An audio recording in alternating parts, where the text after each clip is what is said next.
Alright, so this right here is, wow, that's light. Yeah, this right here is ASUS's all new ZenBook, the ZenBook S13 OLED, which comes powered by the all new 13th gen crop of processors from Intel. And I mean, ZenBook lineup in itself has always been great, and this new one also looks spectacularly great. But what's so good about this one? Is it just a spec bump, or has ASUS actually brought out some changes with this one? More importantly, for the price that it comes with, is it actually worth it for you? Well, let's find out. This is Varun from GTR, and you're watching my in-depth review of the ASUS ZenBook S13 OLED UX5304 laptop. Let's get started.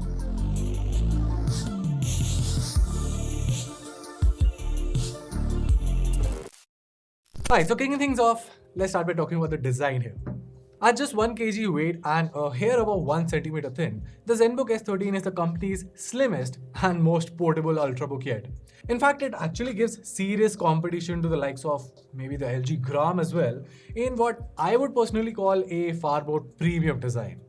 Gone are the absolutely disgusting concentric circular design on the back, and in comes this new triangle lines pattern, which represents the company's new logo.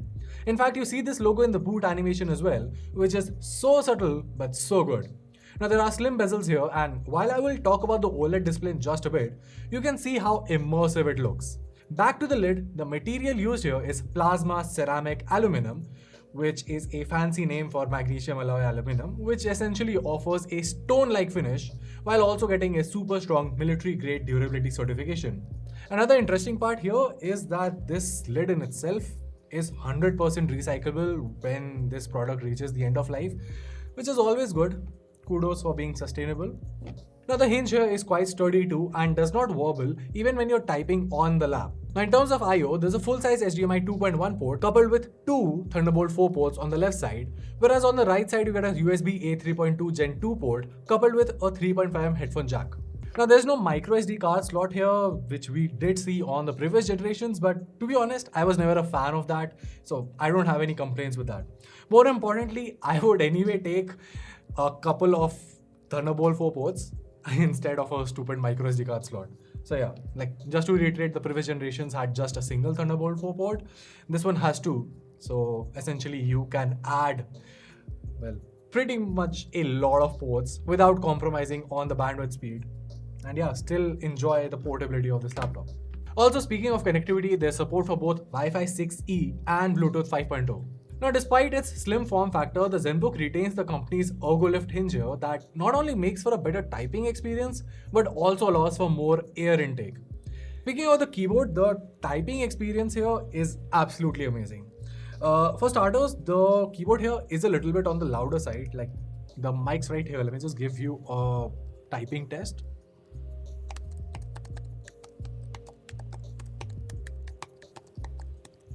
This is something that you don't really expect from an ultrabook, but then again, it's understandable because it's a slim form factor, so there will be a little bit of travel.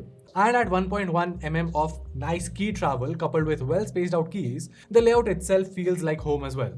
Now the white backlight here is adequately bright for working in dark environments too. In fact, even the touchpad here works pretty well, something that I don't usually say for ASUS laptops. It's wide, has a glass-like finish that is quite smooth, and gestures seem to be working fine with proper palm rejection.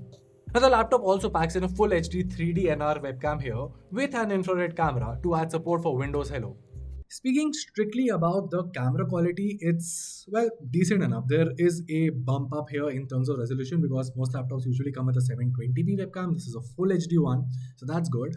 Also, the color reproduction is almost spot on, I would say.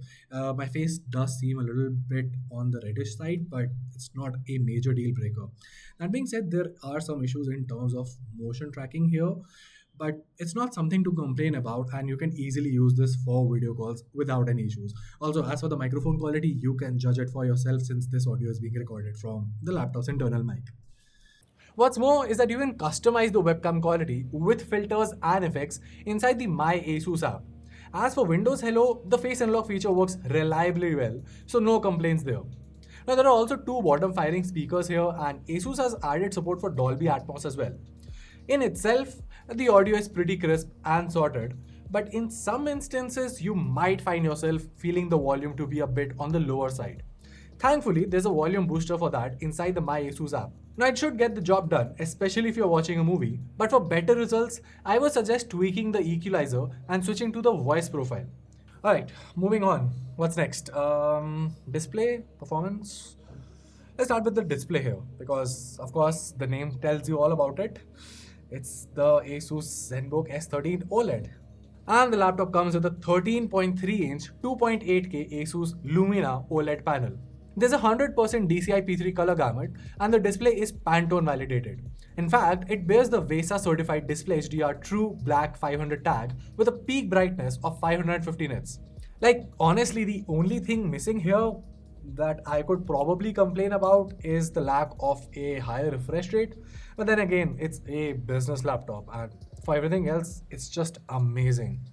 The panel is bright, vibrant, crisp, and works very well regardless of whether you use it indoors or outdoors despite its glossy finish. In fact, watching content on this is an absolutely amazing experience. As for the refresh rate part, once again, this is a business laptop and not a gaming laptop, so 60Hz is still good. Also, while we're on the topic of gaming, how about we talk about the performance that this thing offers? Now, our unit here is configured with an Intel Core i7-1355U processor coupled with 32GB of LPDDR5 RAM clocked at 5200 MHz. There's the Intel Iris Z graphics for GPU prowess, and there's also a 1TB PCIe Gen 4 SSD from Samsung. Now, personally, I prefer not to do hardcore testing on most ultrabooks because they are decent enough. But considering the price tag and the fact that this thing comes with a U series processor and not a P series processor, I genuinely wanted to push this thing a little bit to see just where it stands. And well, the results don't really disappoint me. The laptop performs very well in synthetic tests like Cinebench R23 and 3D Mark, while the SSD also scores very well in the Crystal Disk Mark test. I also used Photoshop on this laptop because, of course, the display is great and you can easily play with multiple layers here. Now, as for video editing, while you could plug in an external GPU via the TP4 port here, and you could enjoy a dedicated GPU, you would still be limited by the U series processor. So, I mean, that's not really a great experience. It's fine for making slight edits, but I wouldn't recommend using this as your daily driver for Premiere Pro or something heavy duty. Lastly, there's gaming, and Valorant runs just fine with an average of about 110 FPS here on high settings, which is pretty good. Now, essentially, this means you can hook up an external monitor here as well and enjoy esports titles or well-optimized older gen games like GTA 5.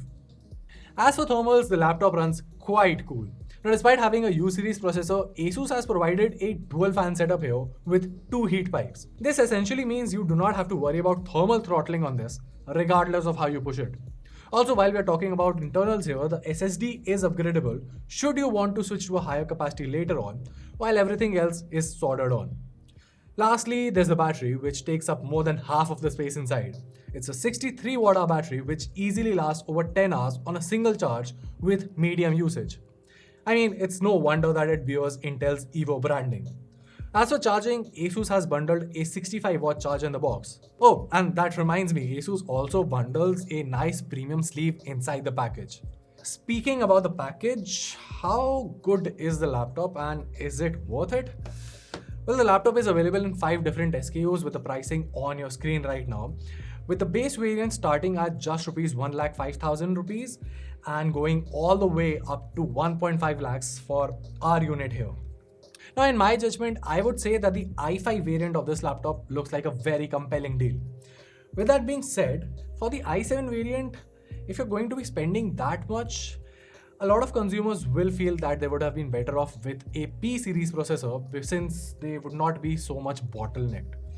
That being said, if you do not plan on pushing this laptop to its extreme limits and want a premium ultrabook that you can use not just for a couple but a handful of years to come, the ASUS ZenBook the ZenBook S13 OLED is a very good option and I can wholeheartedly recommend it. And well, that was it. If you found this video helpful, make sure to let us know by giving us a thumbs up and subscribing to our channel for more awesome tech content. Also, speaking about this panel, like I said, it does not have a high refresh rate, but if you want a high refresh rate OLED panel that is of course going to be there in a gaming laptop, you should definitely check out our in-depth review of the ASUS ROG Strix laptop that we recently covered on our channel right here. Till then, this is Varun from GTR, and I'll see you in the next one.